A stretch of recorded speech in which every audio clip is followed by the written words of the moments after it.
what's up? It's Eli, and I've got some Crucifix stuff. I've had several requests. Whenever I show anything Crucifix related, people tend to like it. The problem is a lot of the time is people get there and you feel like you've got a great position and you feel like there should be a whole lot of things that are there and you just can't really see them. Something's just not quite right, especially when you're no gi. There seems to be a limited amount of options. So I want to take you through and kind of look at some options tonight, some very kind of unorthodox ones that you might not have seen before. So we're going to start from this turtle position. Now, whenever we get to this turtle position like this, I want to first be able to create the openings that I need to be able to set up the Crucifix roll. So whenever I get to this position, I'm kind of monitoring back here. I want to put my shin up on top of his thigh, get my knee in this little pocket right here to expose this arm. As I go to do that here this way and push that arm through and out like that, now I'll pop this open and I'm going to look to scoop with my other arm here, or my other leg, pull this back and then switch off like this. For the second side, I want to get in like a seatbelt, but I want to grab two hands on this far side arm, and I want to use this to scoop and pull his elbow underneath his body so his shoulder's going toward his floor, toward the floor here. So once that's happened here, and I've got this hooked and I've got his arm kind of taken out of commission, I want to look the same way his head is facing, then I'm going to push off of this leg to roll over this direction here.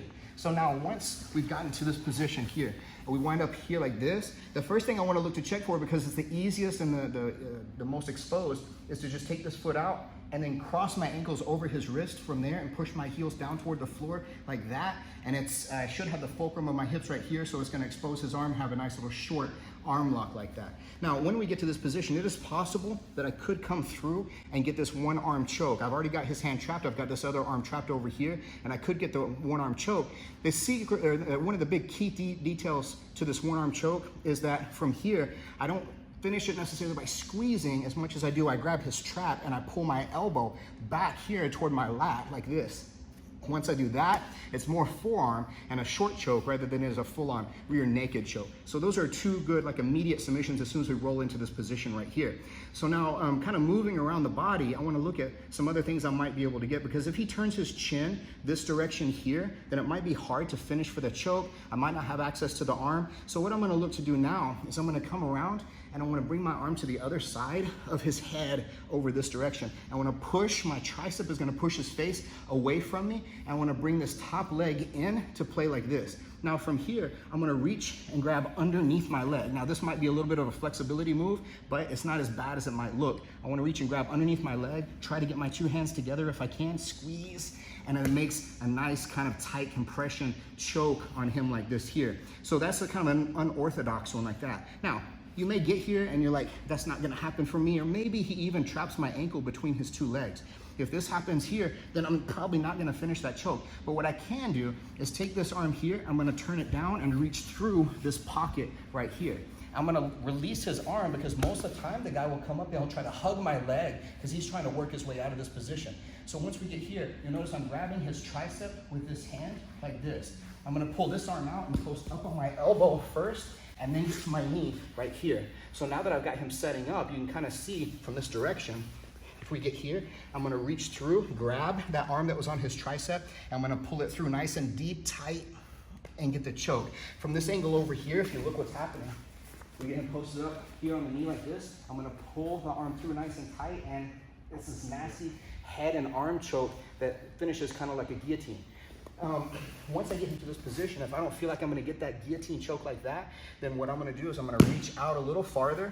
I'm going to scoop to the other side of his arm here, slide my knee through this direction, sit, and look to take his back this direction here. Now, when I take his back, I've got just one, his neck and one arm. So I'm taking it, and there's already a triangle opportunity as soon as I get here. So I'm going to pick the arm up, pull my shin into place, figure four my legs this way. I might be able to get the triangle by sitting in this way here. It's pretty bad. If the triangle's not happening, I'll come back, grab this arm here, sit back, and it finishes, looks similar to it looks like a straight arm lock. It's not a straight arm lock. It's going to be more shoulder, almost Americana style. Almost feels like it's ripping his pec at that point. We get back in this position here. I get that arm exposed. I pass it off, switch out on the leg. I tuck the arm. I roll over here into this Crucifix position. I come through, I'm gonna check to see if I can get this choke here. If that's not quite happening for me, then I can also reach all the way through, and rather than having to release this here and let his arm go free. I'll keep this arm trapped for now, and I'm gonna reach all the way through and inside like this.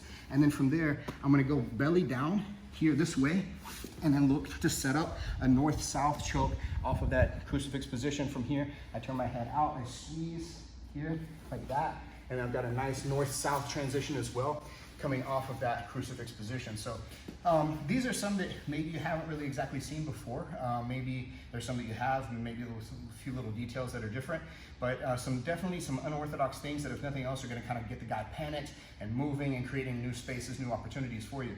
So anyway, I hope you like this kind of sequence, and if you got any that you want to share with me, let me know in the comments, and I look forward to hearing from you guys. I appreciate it. So keep watching, and turn on notifications and subscribe and all that stuff.